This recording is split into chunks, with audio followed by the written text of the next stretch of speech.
Okay बघा, Docker आपण Docker का बरं यूज करतोय ते तिथपासून आपण आता एक रिकॉल करून घेऊ की आपल्याला कशासाठी डॉकर यूज करायचं आहे आणि का बरं यूज करायचं आहे. तर सर्वात आधी डॉकर ॲक्च्युली आहे काय, तर डॉकर काय आहे, तर डॉकर आहे आपला containerisation tool.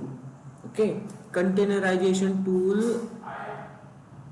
platform. Docker is nothing but a platform designed to help develop, share and run container applications. Okay, ज्या पद्धतीने तुम्ही तुमच्या AWS मध्ये एक इन्स्टन्स लॉन्च करता, तसंच डॉकरच्या हेल्पने आपण एक कंटेनर लॉन्च करणार ज्यामध्ये आपली ॲप्लिकेशन असणार. ओके, इन्स्टन्स वाला जो कन्सेप्ट आहे AWS मध्ये तो असतो सिंपल व्हर्च्युअलायझेशन. क्लाउड मध्ये व्हर्च्युअलायझेशनचा कन्सेप्ट आहे, तोच त्यामध्येच आपण एक जे व्हर्च्युअल मशीन क्रिएट करतो तोच म्हणजे काय, इन्स्टन्स. बट आता एक नवीन कन्सेप्ट आहे कंटेनरायझेशन. ठीक आहे, तर त्यामध्ये आपल्याला जो व्हर्च्युअल मशीन आपण क्रिएट करतो त्याला कंटेनर म्हणतात. ओके, सो त्यासाठी आधी आपल्याला हे माहिती पाहिजे की व्हर्च्युअलायझेशन म्हणजे काय आणि कंटेनरायझेशन म्हणजे काय. करेक्ट आहे, व्हर्च्युअलायझेशन आणि कंटेनरायझेशन हे दोन गोष्टी आपल्याला माहिती असेल तेव्हाच आपण समोर व्यवस्थित लर्न करू शकतो. येस, कंटेनरायझेशन वर्सेस व्हर्च्युअलायझेशन, तर हे आपण डिस्कस केलं होतं, आठवतं का, आठवत आहे का. कंटेनरायझेशन मध्ये काय असते, तर आपण काय करतो, आपल्या बेस हार्डवेअरवर OS इन्स्टॉल करतो आणि त्यावर हायपरवायझर इन्स्टॉल केल्यानंतर आपण काय करणार, त्यामध्ये मल्टिपल इमेजेस क्रिएट करणार, व्हर्च्युअल मशीन्स क्रिएट करणार. आपण बघितलेलं आहे व्हर्च्युअलायझेशन वर्सेस कंटेनरायझेशन. ठीक आहे, तर this is nothing but a virtual environment आणि this is nothing but your containerisation environment. इथे काय होत आहे, तर आपल्या लॅपटॉपवर किंवा क्लाउडवर आपल्या इन्फ्रास्ट्रक्चर म्हणजेच काय, क्लाउड असो किंवा आपला लॅपटॉप असो, देन त्याच्यावर आपलं काय असतं, हायपरवायझर असते. हायपरवायझर तुम्ही तुमच्या लॅपटॉपमध्ये व्हर्च्युअल बॉक्स यूज करता, VMware यूज करता आणि त्यावर एक ऑपरेटिंग सिस्टम इन्स्टॉल करता, Linux operating system virtual box मध्ये, आणि त्या व्हर्च्युअल बॉक्स मध्ये काय असते, तुमची एक ऍप्लिकेशन रनिंग असते. बट हे कुठपर्यंत पॉसिबल आहे, किती व्हर्च्युअल मशीन्स तुम्ही क्रिएट करू शकता, तर लिमिटेड क्रिएट करू शकता. का बरं, कारण तुमचं हार्डवेअर याला असाइन होतं. हार्डवेअर मध्ये 8 GB असेल तर 8 GB पैकी 2 GB या ऑपरेटिंग सिस्टमला आपल्याला द्यावे लागेल, 2 GB याला द्यावी लागेल, 2 GB या ऑपरेटिंग सिस्टमला द्यावी लागेल. 3 मशीनला 6 GB झाली, 2 GB तर आपल्या बेस हायपरवायझरला लागेल, ऑपरेटिंग सिस्टमला लागेल. राईट, म्हणजे झाली पूर्ण रॅम ऑक्युपाईड झाल्यानंतर अजून एक मशीन क्रिएट करू शकणार का आपण, नाही करू शकणार. ठीक आहे, तर हा एक लिमिटेशन आहे यामध्ये. ओके, सो हा एक लिमिटेशन आहे आणि वरतून याला शेअर करणे. आता ही अख्खी ऍप्लिकेशन आपण शेअर करू शकत नाही. आपल्या लॅपटॉप मध्ये डिपेंडन्सीज वेगळ्या असणार. लेट्स कन्सिडर करा, तुमचा लॅपटॉप आहे i5 जनरेशनचा, राईट, आणि तुम्ही शेअर करताय ही इमेज एखाद्या लॅपटॉपला ज्याचा लेट्स कन्सिडर करा i3 असेल, तर त्यामध्ये डिपेंडन्सीज वेगळ्या असेल. त्याच्यात जावा इन्स्टॉल नसला, आपल्या सिस्टम मध्ये जावा इन्स्टॉल्ड आहे, हा पण इश्यू येऊ शकतो. ठीक आहे, तिकडे काही सॉफ्टवेअर अवेलेबल नाही आहे, आपल्या सिस्टम मध्ये आहेत, आपल्या सिस्टम मध्ये ऍप्लिकेशन छान चालते, पण त्यांच्या सिस्टम मध्ये ऍप्लिकेशन चालणार नाही कारण डिपेंडन्सीज अवेलेबल नाही आहे. तर असा पण इश्यू येतो, कळलं. ठीक आहे, सो हा एक इश्यू यायचा यामध्ये. देन आता याचं बेटर रिझोल्युशन म्हणजे कंटेनरायझेशन. आता इथे होते काय, तर आपण काय कर, आणि वन मोर एक इश्यू यामध्ये की कॉस्टिंग. जर आता इथे एखादं मला हार्डवेअर वाढवायचं असलं, एखादी मशीन इथे व्हर्च्युअल मशीन जास्तीची एक्स्ट्राची क्रिएट करायची आहे, तर मग काय करावं लागेल, 8 GB वरून मला इथे 16 GB करावं लागेल. आता 16 GB करायची आहे मशीन, तर मला 2च वाढवायची, 1-2च वाढवायची, पण मला जेव्हा इन्फ्रास्ट्रक्चर ऍड करावं लागेल तो एक्स्ट्राचा ऍड करावा लागेल. परचेज करून आणावं लागेल 8 GB परत आणि तिथे ऍड करावी लागेल. करेक्ट. आणि इथे आपल्याला फक्त 1 GB एकच मशीन वाढवायची आहे, कन्सिडर करा 4th नंबरला. ती वाढवली, त्याला 2-3 GB दिली आपण, बट बाकीची जी वाचलेली रॅम आहे तिथं वेस्ट चालली आहे. ठीक आहे. तो स्टोरेज वेस्टेज पण होत आहे, एक्सेस कॉस्टिंग वाढती आहे, मॅन पॉवर वाढती आहे, 24/7 इलेक्ट्रिसिटी पॉवर सप्लाय, ह्या सगळ्या गोष्टी इथे आवश्यक आहेत, तेव्हाच त्या मशीन्स ऍक्टिव्ह राहणार, अदरवाईज राहणार नाही. आता कंटेनरायझेशन मध्ये इथे काय होतं, तर आपला इन्फ्रास्ट्रक्चर तर सेम आहे, पण याच्यावर ऑपरेटिंग सिस्टम आपला सेम असतो. बट ऑपरेटिंग सिस्टमवर आपण एक असा प्लॅटफॉर्म यूज करतो, कंटेनर इंजिन, एक प्लॅटफॉर्म टूल. त्या कंटेनर इंजिन तो काय करतो आपल्याला, तर एक डिपेंडेंट एक छोटीशी व्हर्च्युअल मशीन क्रिएट करून देतो. त्याने होतं काय, तर हा ऑपरेटिंग सिस्टम काय म्हणतात त्याला, OS लेवल व्हर्च्युअलायझेशन म्हणतात. Okay. Operating system based virtualisation. आणि हा असतो हार्डवेअर लेवल बेस्ड व्हर्च्युअलायझेशन. हा काय करणार, रॅम ऑक्युपाइड करणार, जोपर्यंत ही मशीन चालू आहे तोपर्यंत तो रॅम सोडणार नाही. बरोबर, राईट. बट इथे काय होतं, हा ऑपरेटिंग सिस्टम लेवलवर काम करतो. जसं ते इथली लिनक्स मशीन आहे, हे लिनक्स मध्ये इथल्या ज्या काही डिपेंडन्सीज असणार, हा डायरेक्टली डिपेंडन्सीज तेवढ्याच घेणार जेवढ्या याला ऍप्लिकेशन रन करण्यासाठी आवश्यक आहे. म्हणून आपण बघितलंय याची डॉकर इमेजेसचे साईज किती असतात, 200 MB 300 MB bus. But actual image कशी असायला पाहिजे, 1 GB 2 GB ची, राईट ना. तर इथे ह्या डिपेंडन्सीज तो रिझॉल्व्ह करतो कुठून, आपल्या बेस ऑपरेटिंग सिस्टम मध्ये. कुठलाही ऑपरेटिंग सिस्टम असू दे, त्यामध्ये भरपूर काही डिपेंडन्सीज ऑलरेडी इन्स्टॉल्ड असतात. जसं विंडोज केलं तर विंडोज मध्ये .NET असतो, मल्टिपल सिस्टम्स मध्ये मल्टिपल काय म्हणतात त्याला डिपेंडन्सीज किंवा पॅकेजेस इन्स्टॉल्ड ऑलरेडी असतात. तर ते पूर्ण तो कॉन्फिगर करतो या ऑपरेटिंग सिस्टम मधून. लिनक्स मशीन असेल तर हा CentOS असला तर हा एक CentOS किंवा उबंतू असेल. लिनक्स सेम तर आहे, बरोबर. ऍप्लिकेशन चालणार आहे HTTPD ला रन करण्यासाठी ज्या कमांड्स लागेल, ज्या डिपेंडन्सीज लागेल, त्या कमांड्स फक्त यामध्ये असायला पाहिजे. बाकी लिनक्स तर आणि हा लिनक्स सेमच आहे. तो 90% तो पूर्ण डिपेंडन्सी कुठून यूज करेल, इथून. ठीक आहे. आणि जे हार्डवेअर याला असाइन करायचं आहे, ते हार्डवेअर आपण लिमिटेड टाइम पिरियड साठी असाइन करणार. हा डिलीट झाला तर याच्या जागेवर ते हार्डवेअर रिटर्न जाणार. ठीक आहे. आणि इथे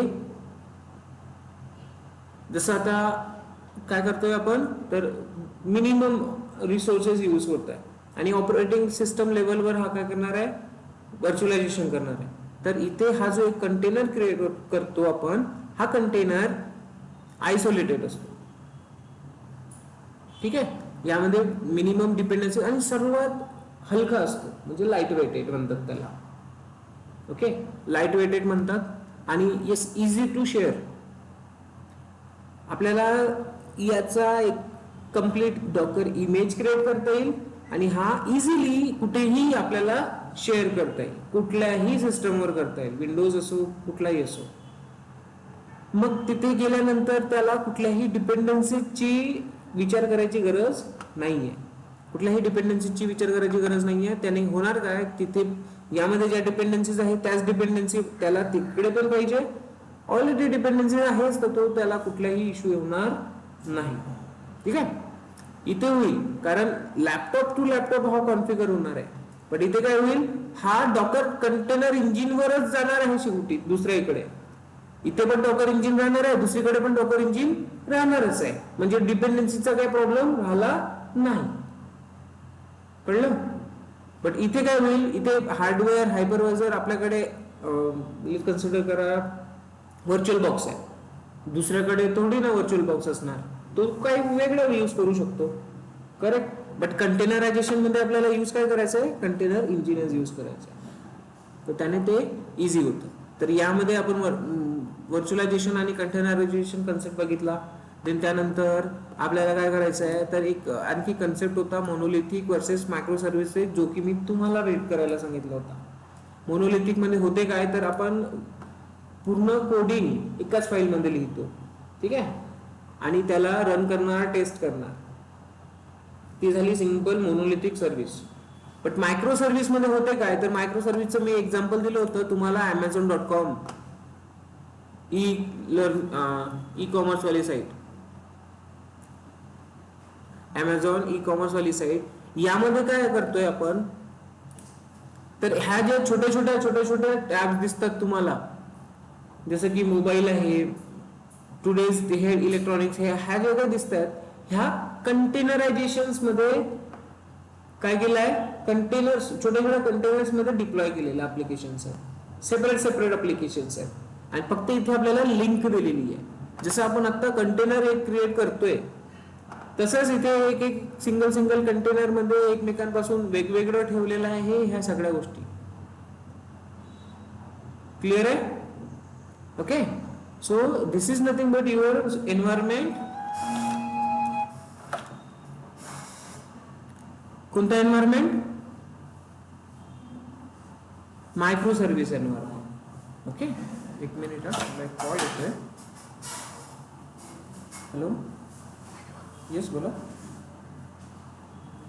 सूरज बेने.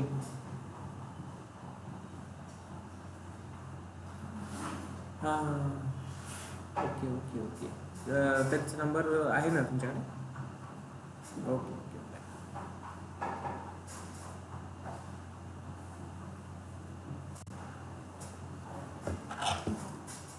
Okay, so let's continue. तर मायक्रो सर्व्हिसेस आणि मोनोलिथिक हा एक कन्सेप्ट आहे जो तुम्हाला लर्न करायचा होता. देन त्यानंतर आपण काय केलं, तर Docker it's nothing but a containerization engine that allowed to create containers. कळलं? सो का बरं करतोय आपण डॉकर यूज, तर येस आपण आता डिस्कस केलं, आयसोलेटेड एन्व्हायरमेंट असते, एकमेकांसोबत त्याचं काही जास्त कनेक्शन राहणार नाही. सिक्युरिटी, हाय सिक्युरिटी असते, तुमच्या ऍप्लिकेशन वर मल्टिपल सिक्युरिटी लेयर्स असतात. कॉस्ट इफेक्टिव्ह आहे. इथे होत काय आहे, तर आपण काय करणार, एका इन्स्टन्सचा यूज करतो, तो डिफरंट इन्स्टन्सेस आपण क्रिएट केले, राईट ना. इथे काय करताय, आपल्याला डिफरंट इन्स्टन्सेस क्रिएट करायचे लागायचे, आणि डिफरंट एका इन्स्टन्सवर एकच ऍप्लिकेशन रनिंग करायची. बट इथे काय होईल, आपण एकाच इन्स्टन्सवर डॉकर इंजिन यूज करतोय, आणि डॉकर इंजिनवर मल्टिपल ऍप्लिकेशन्स कंटेनर फॉर्म मध्ये रन करतोय. ठीक आहे, तर एकाच इन्स्टन्सवर काम होणार आहे इथे. बट इथे आपले मल्टिपल इन्स्टन्सेस लागणार. मल्टिपल इन्स्टन्सेसची कॉस्टिंग जास्त की एकाच इन्स्टन्सची कॉस्टिंग जास्त, बरोबर ना. तर कॉस्ट इफेक्टिव्ह आहे. देन त्यानंतर yes, multiple application deployment, nothing but a what microservices environment. Clear? Right. So docker सोबत आता आपण काम करायला सुरुवात केली. कोणत्या कमांड्स आपण बघितल्या आहे? docker ps कमांड बघितली आहे, कशासाठी, to check the running containers. -a use करतो कशासाठी, आठवत आहे का रे ऑनलाईन मध्ये सगळ्यांना? माईक चालू ठेवा आणि बोलत राहा. आरती, शुभम, स्नेहा, यस सर, यश, मानसी, निकिता. मानसी, निकिता, आवाज येतोय? हो सर. कन्सेप्ट क्लिअर होता आहात का नाही? हो सर. ओके, चालू ठेवायचं मग की काही क्वेश्चन आहे? क्वेश्चन नाही आहे, बर ठीक आहे. सी, डॉकर -a यूज केला डॉकर पीएस मध्ये. -a म्हणजे काय, ऑल. इथे -a लिहा किंवा ऑल लिहा, सेम काम आहे. इमेजेस बघितलं, डॉकर इमेज काय असते, डॉकर इमेज एक प्री डिफाईन्ड कॉन्फिगरेशन असते, त्यामध्ये तुमची एक ऍप्लिकेशन डिप्लॉय असणार, त्याचे डिपेंडन्सीज असणार. ते कुणी पण क्रिएट करून ठेवू शकतो, इव्हन तुम्ही तुमची क्रिएट करू शकता.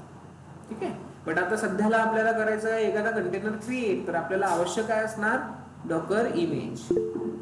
तर डॉकर इमेज क्रिएट करण्यासाठी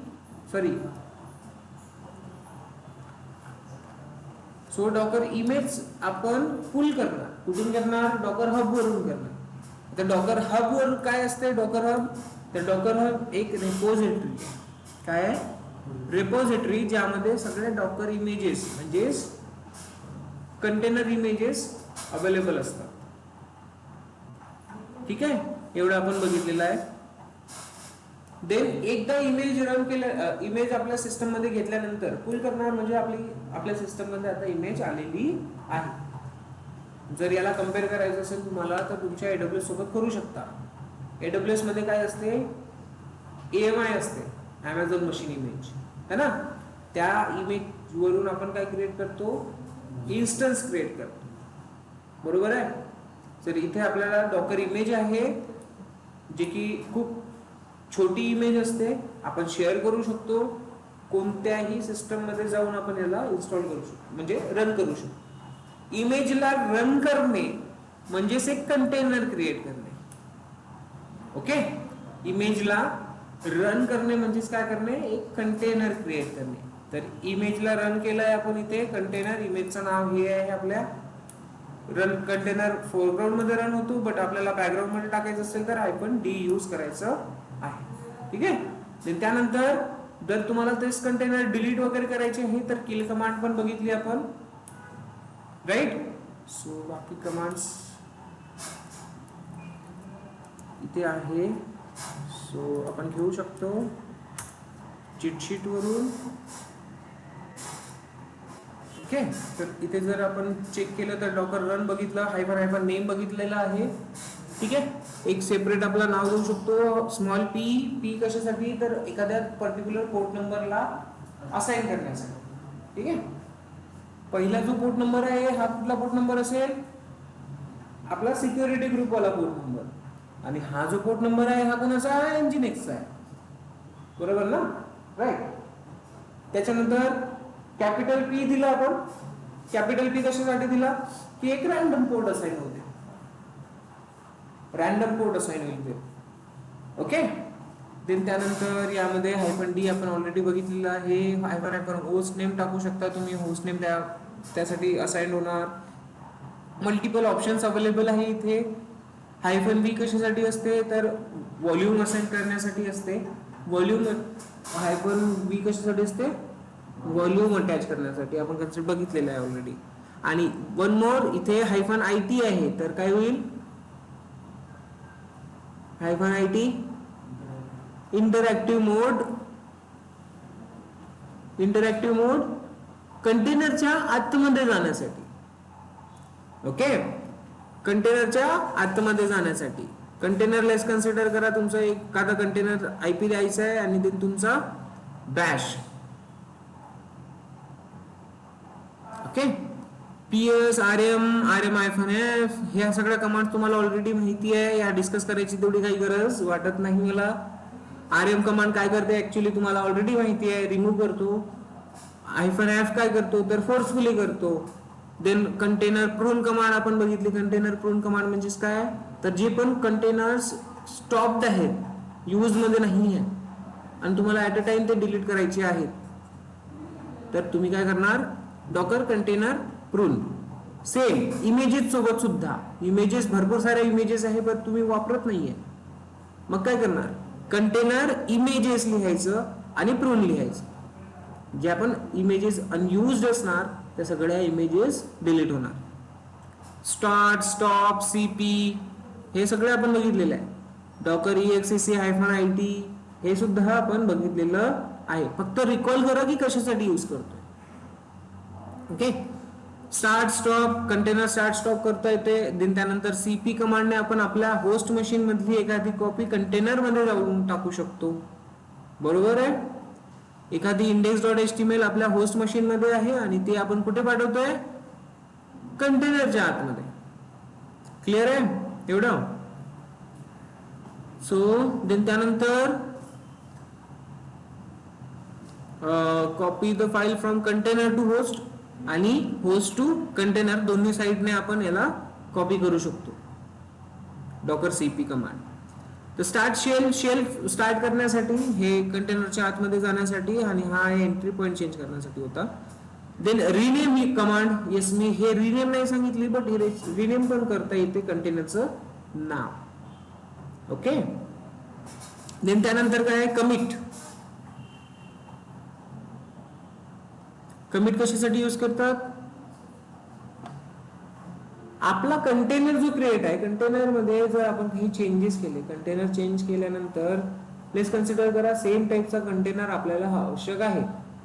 ऑटो स्केलिंग मध्ये म्हणा, किंवा एका पर्सनला शेअर करायचा आहे, दुसऱ्या इन्स्टन्स मध्ये शेअर करायचा आहे, तर त्यासाठी आपल्याला तो कंटेनर त्याच फॉर्म मध्ये पाहिजे, है ना. मग आपण काय करतो, शेवटी त्याचा इमेज क्रिएट करणार. जसं इन्स्टन्स सोबत कम्पेअर केलं तर इन्स्टन्स मध्ये भरपूर साऱ्या गोष्टी इन्स्टॉल केल्या, HTTP इन्स्टॉल केलं, MySQL इन्स्टॉल केलं, पण आता सेम टाईपचा इन्स्टन्स आपल्याला आवश्यक आहे, तर काय करणार, त्याचं आपण काय करतो, AMI क्रिएट करतो किंवा स्नॅपशॉट करतो ना. तर इथेच आपल्याला काय करायचं आहे, त्या कंटेनरचा एक डॉकर इमेज क्रिएट करायचा आहे, जेणेकरून आपण त्या डॉकर इमेज वरून हंड्रेड्स ऑफ कंटेनर क्रिएट करू शकतो. सगळ्यांमध्ये सारखी कॉन्फिगरेशन राहणार, सगळ्यांमध्ये MySQL आणि HTTP इन्स्टॉल करणार, परत करायची गरज पडणार नाही. ओके. सो त्यासाठी आपल्याला करायचं असते कमिट. कंटेनर काय होतो, इमेज मध्ये कन्वर्ट होतो. ओके. कंटेनर काय होतो, इमेज मध्ये कन्वर्ट होतो. पुल, पुश, RMI ह्या कमांड्स पण आपण बघितलेलं आहे, इमेजेस डिलीट करण्यासाठी RMI. कोणती कमांड इथून तुम्हाला समजलेली नाहीये ते सांगा. ठीक आहे, एक इथून आपण काम करू. त्या कमांड्स तर ऑलरेडी तुम्हाला माहिती आहे. देन आपण काय करतोय, कन्सेप्ट्स मध्ये डॉकर फाईल बघितली, बरोबर. डॉकर फाईल, ह्या सगळ्या कमांड्स तर इझी आहे. यामध्ये त्या सगळ्याच inspect command, yes inspect command एक आपली आता बघायची राहिली. इन्स्पेक्ट कमांड कशासाठी यूज केली जाते, तर कंटेनरची कंप्लीट इन्फॉर्मेशन घेण्यासाठी. कशासाठी, कंटेनरची कंप्लीट इन्फॉर्मेशन घेण्यासाठी. आठवत आहे का, आदित आणि आरती राठोड, हो सर, हो सर. अथर्व शिंदे, यश गांधी,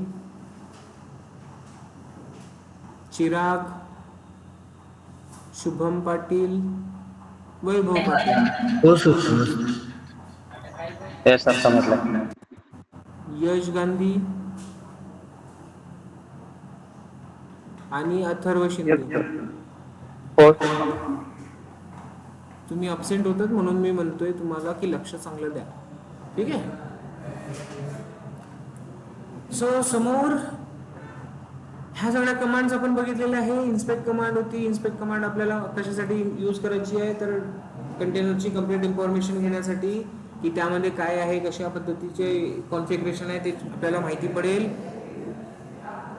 देन त्यानंतर डॉकर EXEC, हा हे तर झालंच आहे आपलं ऑलरेडी. डॉकर फाईल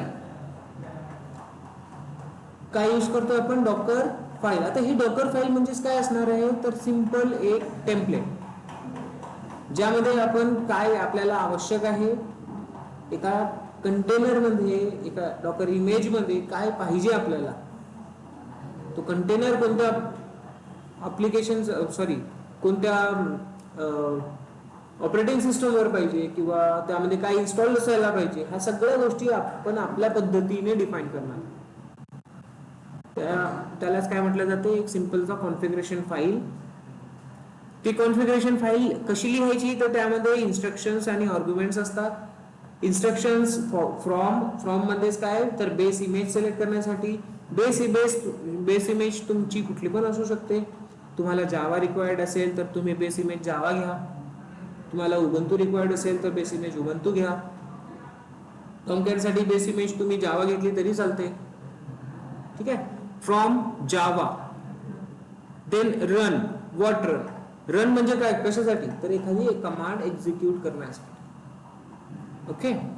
ऍड कशासाठी, तर ऍड काहीतरी डाउनलोड करण्यासाठी सोर्स आणि डेस्टिनेशन इथे द्यावं लागेल. ठीक आहे, आपण ऑलरेडी बघितलेलं आहे. देन कॉपी कशासाठी, तर काही कंटेंट आपल्या सिस्टम मधून त्या डॉकर इमेज मध्ये टाकण्यासाठी. आपण स्वतःची डॉकर इमेज बनवणार आहोत, त्यासाठी आपल्याला काय करायचं आहे, ही डॉकर फाईल लिहायची. आलं लक्षात, स्वतःची डॉकर इमेज, त्यामध्ये आपल्या पद्धतीचे कॉन्फिगरेशन असणार, आपल्याला जे ऍप्लिकेशन पाहिजे ते ऍप्लिकेशन असणार. आतापर्यंत तर आपण लोकांनी यूज जे क्रिएट करून ठेवलंय तेच करतो, राईट ना. देन वर्क dir म्हणजेच काय असणार, cd command, directory name. Expose कशासाठी, तर एखादा पोर्ट नंबर आपल्याला एक्सपोज करायचा असेल तर त्या पोर्ट नंबरवर आपण एक्सपोज करून देणार आपली ऍप्लिकेशन. प्लीज कन्सिडर करा, Nginx तुम्ही इन्स्टॉल करताय, Nginx इन्स्टॉल करता आणि इथे एक्सपोज पोर्ट नंबर इथे कोणता देणार तुम्ही, 80 पोर्ट नंबर द्या. तुमची इच्छा आहे की त्याला 80 वर करायचं तर तुम्ही 80 कळलं. देन त्यानंतर सीएमडी, तर सीएमडी कशासाठी यूज केला जाते, Nginx ला किंवा HTTP ला स्टार्ट करण्यासाठी आपण करतो काय, तर systemctl यूज करतो. पण कंटेनरच्या आतमध्ये systemctl चालते का, नाही चालत. मग आपल्याला त्याचा बॅकग्राऊंड मध्ये जो रन होतो कमांड तो इथे यूज करायचा असतो, एक्झिक्युटेबल कमांड -d फोरग्राऊंड. ठीक आहे ना. आपण बघितलेलं आहे आपली डॉकर फाईल.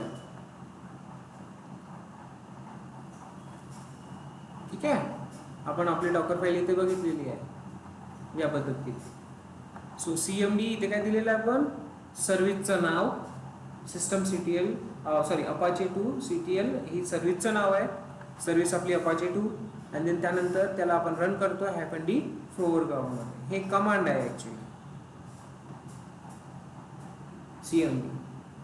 तर ही असते बाय डिफॉल्ट मध्ये. देन त्यानंतर आपण काय केलं, तर एंट्री पॉइंट यूज केला. एंट्री पॉइंट कशासाठी यूज करतो, तर एंट्री पॉइंट हा याची प्रायोरिटी जास्त असते. ठीक आहे, या दोघांमधला डिफरन्स मी तुम्हाला ऑलरेडी सांगितलेला आहे. सीएमडी काय असते, तर सीएमडी ही बाय डिफॉल्ट मध्ये काम करते, एकदा रन केली की डबल रन करणार नाही. कंटेनर स्टार्ट राहू किंवा स्टॉप राहू त्याला फरक पडत नाही. बट नंतर ना जेव्हा एंट्री पॉइंट आपण लिहितोय, तर एंट्री पॉइंट काय करतो की ठीक आहे सीएमडी रन झालं नाही झालं तर कंटेनर रन आहे की नाही आहे ते चेक करतं, आणि हा जेव्हा एक्झिक्यूट करेल हा रिट्राय करत राहणार. कंटेनर जर स्टार्ट नाही झाला तर तो काय करतो, रिट्राय करत राहतो जोपर्यंत कंटेनर स्टार्ट होत नाही तोपर्यंत. ठीक आहे. नेक्स्ट, एवढं समजलं होतं तुम्हाला. इथे तुम्ही मेंटेनर म्हणून तुम्हाला तुमचं नाव पण देता येईल, इथे तुम्हाला आणखी एक यूज करता येईल युजर नेम पण टाकू शकता तुम्ही इथे. ठीक आहे, तर हे सगळे कन्सेप्ट इथे आपण बघितलेले आहे. करेक्ट. आता ह्या डॉकर फाईलला रन करायचं आपल्याला. ह्या डॉकर फाईल वरून आपण काय करणार, एक इथे डॉकर फाईल लिहिलेली आहे मी, डिफरंट सेंटर्स साठी लिहिलेली आहे, Apache 2 साठी इथे लिहिलेली आहे. ओके, ह्या भरपूर साऱ्या डॉकर फाईल्स आहेत ऑलरेडी मी लिहिलेल्या. एखादी छोटीशी सिंपलची डॉकर फाईल म्हटलं तर ह्या 3 लाईन मध्ये डॉकर फाईल खतम. काय केलंय मी इथे, फ्रॉम मध्ये डायरेक्टली HTTPD यूज केलेलं, म्हणजे बेस इमेज काय माझी HTTPD. म्हणजे मला काही वेगळं काय करायची गरज आहे का नाही, सिंपल मला इथे काय करावं लागेल, त्याचा index.html चेंज करून टाकायचा आणि एक्सपोज करून टाकायचा. That's it. 3 लाईन मध्ये माझी डॉकर फाईल संपली. कळलं. तर असा पण विचार करायचा असतो ना तुम्हाला की आपली फाईल किती छोटी असणार, जेवढा कमी कोड लिहिणार तेवढं छान. ठीक आहे. So command to create Docker file, Docker image using Docker file configuration, that is nothing but a Docker build command. बघितलंय आपण. -t यूज करतो कशासाठी, टॅग साठी. आपण आपल्या पद्धतीने टॅग देऊ शकतो, web1 v1 अशा पद्धतीने. ठीक आहे, right. One more, open JDK घेतलाय मी इथे फ्रॉम मध्ये, दिसतंय. ओपन जेडीके घेतलेलं आहे, जावा इन्स्टॉल करणं, जावा ॲज अ बेस इमेज, आणि त्यासाठी कशासाठी तर मला इथे यूज करायचं आहे काय, टॉमकॅट इन्स्टॉल करायचं आहे. आलं लक्षात? Okay. So then Docker image create झाल्यानंतर त्याला आपण काय करतो तर इमेज क्रिएट झाल्यानंतर त्याला रन करतो. आलं लक्षात? सर्वात आधी डॉकर फाईलला काय करणार आपण, बिल्ड करणार, डॉकर इमेज क्रिएट करणार, डॉकर इमेज क्रिएट झाल्यानंतर इमेजला आपण रन करणार, रन केल्यानंतर कंटेनर क्रिएट होणार. सो इथे आपला कंटेनर आता क्रिएट झालेला आहे. डॉकरची होम डायरेक्टरी पण बघितली आपण, ठीक आहे. डॉकरची होम डायरेक्टरी बघितली, /var/lib/docker. डॉकरचा व्हॉल्यूम बघितलेला आहे. व्हॉल्यूम आता रिसेंटलीच आपण बघितला. व्हॉल्यूम कशासाठी यूज केला जातो तर डॉकर मध्ये जो काही डेटा येतोय तो डेटा जर डॉकर डिलीट झाला तर त्याच्यासोबत वॉशआउट होऊन जाईल. बट आपल्याला त्या डेटाचा बॅकअप घ्यायचा आहे. तो डेटा मॅन्डेटरी आहे, आपल्याला समोर कामाचा आहे किंवा व्हॅल्युएबल डेटा आहे आवश्यक, तर त्याचा बॅकअप असणं आवश्यक आहे. तर आपण काय करणार, एक सेपरेट व्हॉल्यूम क्रिएट करणार. आता व्हॉल्यूम मध्ये पण आपण दोन टाईप बघितले, एक बाइंड व्हॉल्यूम आणि डॉकर व्हॉल्यूम. ठीक आहे. डॉकर व्हॉल्यूम डॉकर स्वतः मॅनेज करतो, बाइंड व्हॉल्यूम आपण मॅनेज करतो. ठीक आहे. आता दोघांमध्ये डिफरन्स काय तर Docker volume command line through आपण एक्झिक्यूट करू शकतो आणि बाइंड व्हॉल्यूम एक डायरेक्टरी क्रिएट करणार, होस्ट मशीनची डायरेक्टरी डायरेक्टली असाइन करणार कुणाला, कंटेनरला. कळलं? आणि ते सगळं कुठे बघणार आपण, /var/lib/docker. डॉकरच्या आतमध्ये व्हॉल्यूम्स नावाची डायरेक्टरी. आठवत आहे? ठीक आहे. So this Docker volume is simply managed by Docker, easy to use, backup and isolated from others. Then कशा पद्धतीने क्रिएट केला आहे तर व्हॉल्यूम इथे कमांड्स मी ऑलरेडी दिलेला आहे. तर हा तो डायरेक्टरी, यामध्ये आपला डेटा अवेलेबल असतो. असाइन कसं करायचं तर -v. ठीक आहे.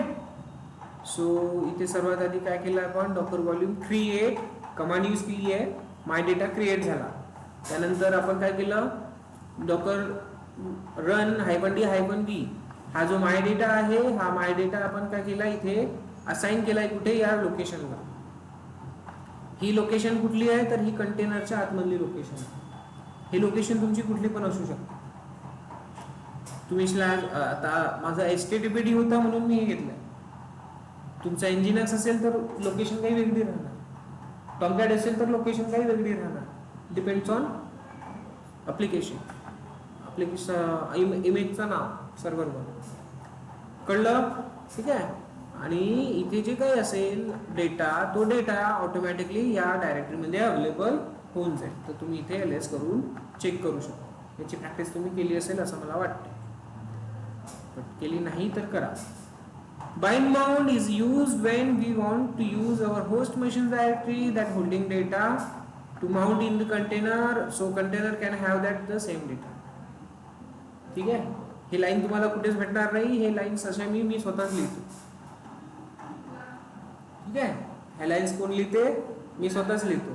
इंटरनेटवर असं लिहिलेलं राहत नाही. इंटरनेटवर अजून थोडं वेगळं कॉम्प्लिकेटेड असतं. So required directory in the host machine मध्ये डायरेक्टरी असणे आवश्यक आहे. ऑल डेटा तुमच्या कंटेनरच्या डायरेक्टरीमध्ये कॉपी होऊन जाईल. ओके. देन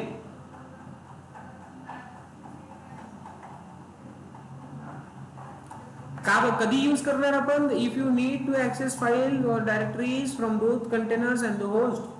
ठीक आहे. त्या टायमाला तुम्हाला बाइंड माउंट यूज करायचं आहे. कळलं?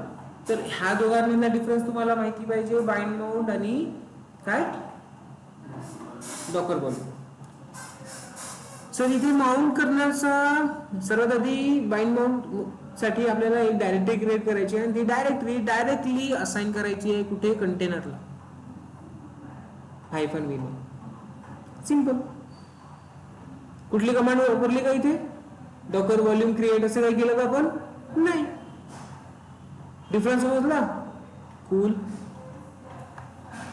मग इथे होते काय, तर इथे जो डेटा असेल हा डेटा डायरेक्टली इकडे येऊन जातो. इथला डेटा इकडे येत नाही लगेच. आपली डायरेक्टरी मध्ये जो डेटा असेल तो इकडे कंटेनरच्या आतमध्ये जातो.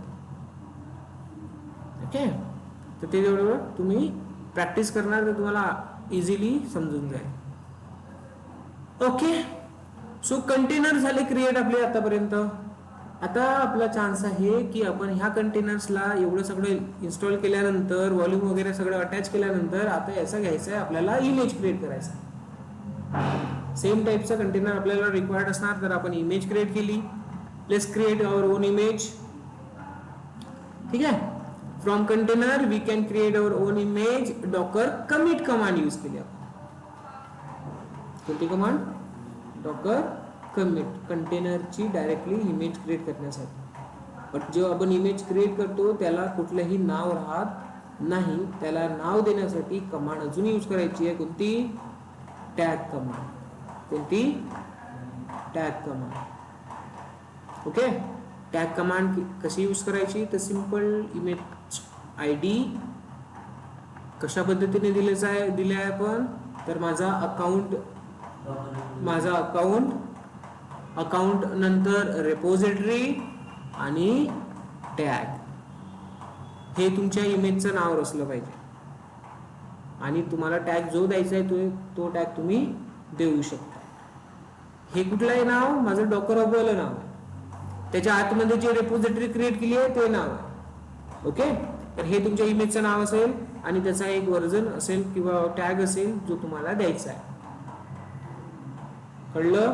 हे मी ऑलरेडी तुम्हाला सांगितलेलं आहे, आपण करून बघितलेलं आहे. तर डॉकर इमेज वरून डॉकर इमेज करता येईल तुम्हाला क्रिएट. ठीक आहे, देन आता हे इमेज डॉकर टॅग वगैरे क्रिएट झाल्यानंतर आपण काय करतो, तर इथे मी ते लिहिलेलं नाहीये. So simply now push Docker image into the Docker hub. Okay, command काय आहे? डॉकर पुश काय करायचं आहे, तर हे नाव असलं पाहिजे, रेपोजिटरी असेल आणि त्याचा टॅग असेल. कळलं? अशी कमांड आपण चालवणार. आपली इमेज जे काय इमेज क्रिएट झालेली आहे ती इमेज डॉकर हबवर चालली जाईल. ठीक आहे, सो डॉकर हब हे एक मी इथे 2 लाईन्स लिहायच्या राहिल्या होत्या. पुश झाल्यानंतर काही प्रॉब्लेम झाली. आता ह्या इमेजला पुल करायचं असेल तर पुल तुम्ही डायरेक्ट अजून करू शकता. सेम इमेज कमांड मध्ये चेंजेस काय होईल, push pull.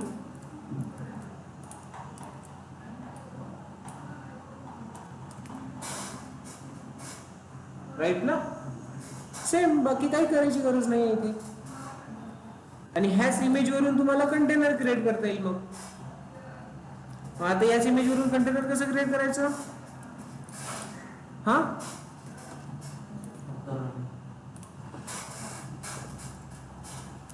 Docker run -d-p जे काही द्यायचं आहे ते 80 त्यानंतर -नेम माय सर्व्हर असं देतो आपण, है ना. होस्ट नेम देऊ शकतो आपण. होस्ट नेम याचा दुसरा चेंज करू शकतो आपण. भरपूर काही गोष्टी येतो. -v लिहिणार इथे, -e लिहिणार. -e कसं करतो, जेव्हा मायस्क्वेलचा कंटेनर यूज करणार, -e मध्ये एन्व्हायरमेंट पास करतो आपण, है ना. ओके, आठवत आहे ना सर्वांना? ओके, सो इमेजचं नाव या पद्धतीने देणार, v4 आणि v2. तर आपला ह्या इमेज वरूनच एक कंटेनर परत क्रिएट होईल. आणि जे आता यामध्ये असेल ते सगळं कॉन्फिगरेशन आपल्या या कंटेनर मध्ये राहणार. आलं लक्षात? ठीक आहे, सो बेसिकली तुम्हाला कोणत्या कन्सेप्टने जायचं आहे, तर तो मी सर्व स्टार्टिंगला लिहिलेला आहे. डॉकर फाईल डॉकर फाईलला आपण बिल्ड करणार कोणत्या कमांडने, डॉकर बिल्ड कमांडने. तिथे काय होईल तर इमेज क्रिएट होईल. इमेज क्रिएट झाल्यानंतर त्याला डॉकर इमेजला त्या रन करणार तर काय क्रिएट होईल, कंटेनर क्रिएट होणार. त्या कंटेनरला आपण काय करतोय, त्याच्यावरून डॉकर इमेज क्रिएट करणार. तर इथे आपल्याला कमांड कोणती यूज करायची आहे, डॉकर कमिट. ठीक आहे. आणि त्यानंतर पुश करणार कुठे, कमिट केल्यानंतर वन मोर त्याला टॅगिंग देणार आपण. इथे टॅगिंग. ओके. आणि टॅगिंग देण्यासाठी कोणती कमांड आहे आपली, डॉकर टॅग.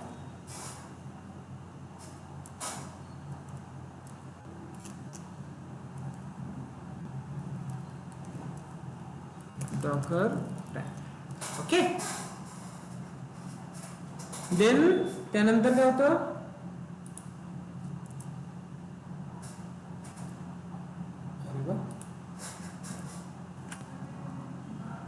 आता ठीक आहे.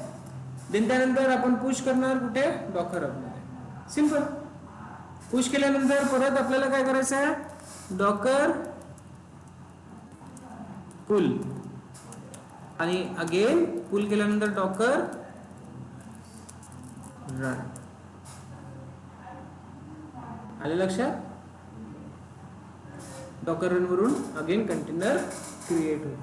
तर अशी याची सायकल चालत असेल. आलं लक्षात. ठीक आहे. So that is nothing but all about your container, Docker containers. Volumes तुम्ही बघितले, व्हॉल्यूम्स कशी क्रिएट करायचे ते तुम्हाला झालं माहिती.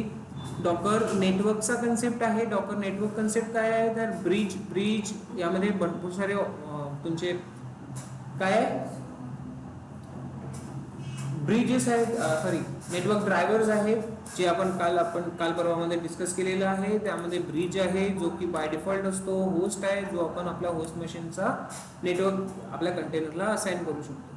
देन त्यानंतर ओव्हरले. हा ओव्हरले काय होतो तर ब्रिज हो मल्टिपल ब्रिजेस असेल आपल्याकडे, ब्रिज नेटवर्क असेल तर त्या दोन मध्ये कम्युनिकेशन करण्यासाठी ओव्हरले यूज केला जातो. मॅक्झिमम तर ओव्हरले यूज होतो. ओके. मॅक्झिमम ओव्हरले यूज होतो कारण आपण वेगवेगळे नेटवर्क्स क्रिएट करणार, त्यांना आयसोलेटेड करणार. तर त्या दोघांमध्ये कम्युनिकेशन करायचं असेल तर युजिंग ओव्हरले. IPVLAN, MAC-VLAN. तर हे नेटवर्कवाला कन्सेप्ट थोडा रीड करा. याची डॉक्युमेंटेशन थोडे मोठे आहेत. जोपर्यंत चांगल्याने रीड करणार नाही तुम्ही, प्रॅक्टिस करणार नाही, तोपर्यंत समजणार नाही. ठीक आहे. Create our own separate network. So आपण कमांड्स पण बघितल्या, कसं करायचं ते पण बघितलेलं आहे. इन्स्पेक्ट कमांड, ब्रिज कमांड बघितलेली आहे. ठीक आहे. नेटवर्क असाइन कसं करायचं, तर सिम्पली हायफन नेटवर्क लिहिल्यानंतर तो असाइन होऊन जाईल कोणत्या आपल्या एखाद्या कंटेनर मध्ये. या नेटवर्क मध्ये असलेला, वर्क नेटवर्क मध्ये असलेला कंटेनर स्पायडर नेटवर्क मध्ये कम्युनिकेशन करणार नाही. लेट्स कन्सिडर करा दोन नेटवर्क आहे आपल्याकडे, एक स्पायडर आणि एक वर्क. तर एकमेकांसोबत कम्युनिकेशन होणार नाही. ओके. करायचं असेल तर त्यांना दोघांनाही करायचं कुठे, ओव्हरले मध्ये. बघितलाय कन्सेप्ट आपण, राईट. एक आणखी कन्सेप्ट बघितला तो म्हणजेच डॉकर कंपोज. डॉकर कंपोज मध्ये काय काय केलं आपण, का बरं यूज केला डॉकर कंपोज, तर डॉकर कंपोज आपण यूज केला multiple containers at a time run करण्यासाठी. Simply automation type of tool. Okay. Multi container environment जर क्रिएट करायचा असेल तर तो यूज करू शकतो आपण डॉकर कंपोज. ठीक आहे. आता इथे आपल्याला काय करायचं असते तर एक YAML फाईल, कॉन्फिगरेशन फाईल लिहायची असणार. आपण ऑलरेडी लिहिलेली आहे आपल्या सिस्टम मध्ये डॉकर कंपोज फाईल. तर डॉकर कंपोज फाईल आपल्याला कशा लिहायचं आहे तर सर्व्हिस पासून सुरुवात होणार. कोणत्या लँग्वेज मध्ये आहे, YAML लँग्वेज मध्ये. डेटा टाइप्स यूज होणार कोणते, string, numbers, list map, map of list, list of map या पद्धतीने. ठीक आहे.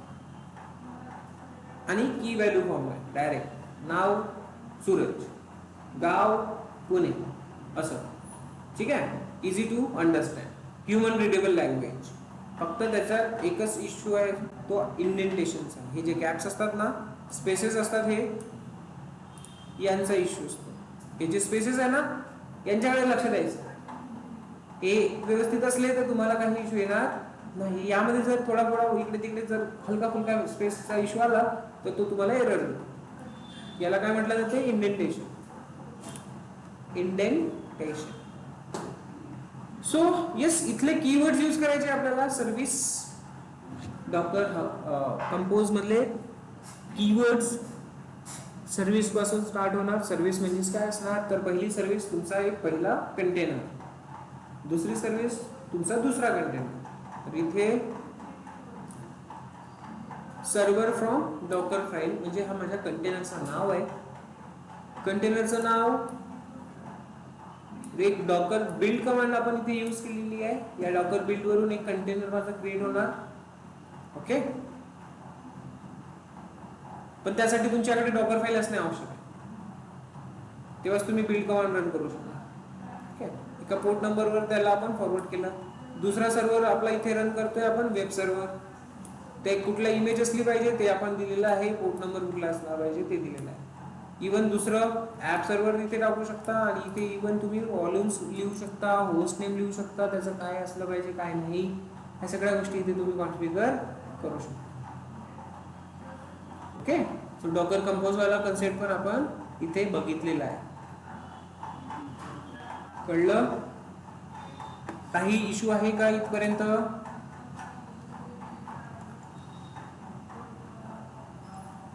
हॅलो. नाही Yes, सर. sir, म्हटलं. नाही सर. अथर्व, चंद्रिका,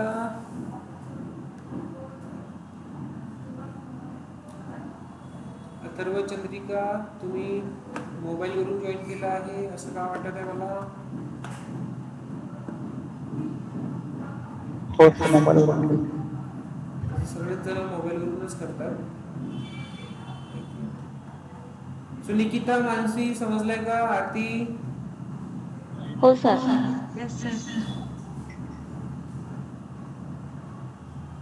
हो सर. ओके. ठीक आहे. सो इथपर्यंत आपला डॉकर आहे आणि आता डॉकरच्या समोर आपल्याला करायचंय काय? तर डॉकर प्रॉब्लेम कसा होतो की डॉकर जे कंटेनर क्रिएट करतोय, डॉकर स्वतःहून मॅनेज करू शकत नाही. डॉकर काय बोलतो? कंटेनर डिलीट होत आहे ना, होऊ दे. तो त्याला रिकॉल करणार नाही किंवा त्याच्या जागेवर दुसरा कंटेनर क्रिएट करणार नाही. इन शॉर्ट, डॉकरचं काम एवढंच आहे की कंटेनर क्रिएट करून देत जाणे. बाकी त्याच्यासोबत काय होत आहे तो त्याला काही फरक पडत नाही. आणि आता हे सगळी मॅनेजमेंट आहे. कंटेनर्सची मॅनेजमेंट कशी करायची? तर कंटेनर्सची मॅनेजमेंट करण्यासाठी दुसरे टूल्स यूज होतात. डॉकरचाच एक टूल आहे, डॉकर स्वार्म. कोणता टूल आहे? Docker swarm. आणि इथे लिहिलेलं असणारच आहे मी. Yes, Docker swarm. तर डॉकर स्वार्म हा कोणत्या कंपनीचा टूल आहे? डॉकर कंपनीचाच आहे. कशासाठी यूज केला जाते? हे जे काही कंटेनर क्रिएट होतात त्यांना मॅनेज करण्यासाठी यूज केलं जातं. ठीक आहे. आणि इथे कंटेनरायझेशन जर म्हटलं तर फक्त डॉकर एकच असा आहे असं नाही आहे. डॉकर सारखे आणखी टूल्स आहेत कंटेनर क्रिएट करणारे. एक आहे कंटेनर डी, जो मला आठवतोय. अजून आहे 2-3, तुम्ही बघू शकता इंटरनेटवर. बट डॉकर सारखेच मल्टिपल टूल्स अवेलेबल आहे मार्केटमध्ये. पॉडमॅन पण एक येतो, कंटेनर डी येतो. तर डॉकर स्वार्म कशावर काम करतं? फक्त डॉकरवर काम करतं. लिमिटेशन आहे त्याचं. कळलं? Container engine, Docker, containerd, Podman असे मल्टिपल आहेत. बट स्वान कशावर काम करतो? ओनली डॉकरवर. का? कारण डॉकरच कंपनीचा आहे ना, तर तो त्याच्याच कंपनीचा टूलसाठी सपोर्ट करतो, बाकी कोणत्याच टूलसाठी सपोर्ट करणार नाही. सो डॉकरने कंटेनर क्रिएट केले, मॅनेज कोण करणार? डॉकर. त्यामध्ये किती कंटेनर पाहिजे, तो जर स्टॉप झालाय तर त्याला रिस्टार्ट करणे, ह्या सगळ्या गोष्टी मॅनेज करायचं काम डॉकर संस्थाला. इव्हन तिथे कधी मला कंटेनर जास्त पाहिजे, कधी आपल्याला कंटेनर कमी पाहिजे, ऑटो स्केलिंग वगैरे, हे सुद्धा कोण काम करणार? कंटेनर डॉकर सॉल्व करणार. बट हा तर एक लिमिटेड कन्सेप्ट झाला की हा फक्त डॉकरवरच काम करणार, पण बाकी टूलसाठी नाहीये ना आपल्याकडे. करेक्ट. तर दुसरा जो टूल आहे कुबरनेटिस, हा कुबरनेटिस काय करतो तर बाकी डिफरंट टूल्सला पण सपोर्ट करतो. कंटेनर इंजिन कुठलाही असू दे, डॉकर, कंटेनर डी, पॉडमॅन, कुठलाही असू दे, सगळ्या टूलना कुबरनेटिस काय करतो? सपोर्ट करतो. ओके. तर कुबरनेटिसचं काम आहे, येस, कुबरनेटिस काय आहे तर सर्वात आधी ओपन सोर्स. कोणी त्याला सर्वात आधी कोणी त्याला काय म्हणतात, त्याला अस्तित्वात आणलं? गुगल. कोणी? गुगल. ओके. तर एक काम करू, आपण काय करू, याच्याबद्दल पूर्ण इन्फॉर्मेशन उद्याला घेऊ आणि आता कुबरनेटिस कडे जाऊ. क्लिअर आहे? तुम्हाला जर डॉकरवर थोडंसं आणखी रिकॉल करायला, त्याची प्रॅक्टिस करायला टाइम पाहिजे असेल तर तुम्ही टाइम घ्या, मला काही प्रॉब्लेम नाही आहे. कारण कसं आहे, डॉकर कंटेनरायझेशन एकदा का तुम्हाला व्यवस्थित जमलं तर कुबरनेटिस इझिली समजेल. एकदम इझी समजतं की होत काय हे तुम्हाला डायरेक्टली समजेल. फक्त तुमचं डॉकर थोडंसं चांगलं स्ट्रॉंग. सर व्हॉइस ब्रेक होतोय तुमचा. Hello hello hello hello hello, आवाज येतोय? Mic check.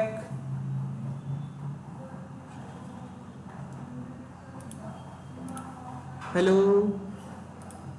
Sir sir voice voice break होता तुमचा. आता येतोय का आवाज? Yes sir. क्लिअर येतोय? Yes sir. नेटवर्क लॉस्ट म्हणतोय ना, क्लिअर येतो म्हणतो तू.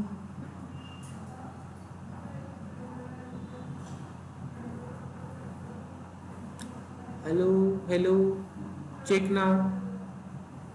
Yes sir. Cool. Screen share आहे, स्क्रीन दिसते, विजिबल आहे. Yes sir. Yes, sir. Okay. Screen पण विजिबल आहे.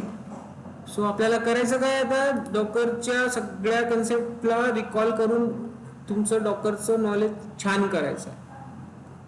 ठीक आहे.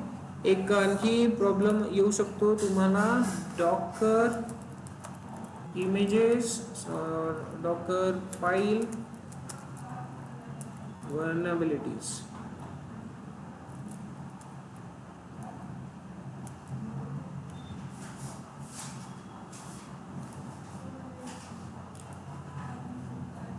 सो येस, डॉकर मध्ये येणारे इश्यूज, डॉकर फाईल मध्ये येणारे इश्यूज, हे तुम्हाला थोडंसं एक्सप्लोअर करायचं आहे.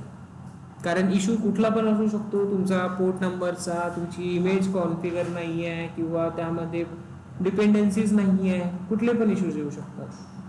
तर तुम्हाला आता एकच चांगलं त्यामध्ये करायचं आहे की जे इश्यूज येणारे इश्यूज वेगवेगळे काढायचे. ओके. जसं आता इथे दिलेलं आहे, रूटलेस कंटेनर्स किंवा multiple don't bind to specific UID, असे काही ना काही आपल्याला इश्यू येतात आणि त्याची सिक्युरिटी कशी मेंटेन करायची आहे, ह्या तो गोष्टी थोडंसं लक्षात घ्यायच्या. बाकी यामध्ये तुम्हाला जास्त टेन्शन घ्यायची गरज नाही आहे. सिम्पली सर्च करायचं, काय करायचं, डॉकर vulnerability, जे मी इथे तुम्हाला सर्च केलं ना, हे डॉकर फाईल किंवा डॉकर vulnerability असं सर्च केलं, येस, vulnerability लिस्ट वगैरे हे सर्च केलं ना, तरी तुम्हाला त्यामध्ये येणाऱ्या इश्यूजला रीड करता येईल. ओके, कूल आहे सर्वांना? Yes sir. Okay, so Docker related आता आणखी काही कोणता इश्यू आहे का?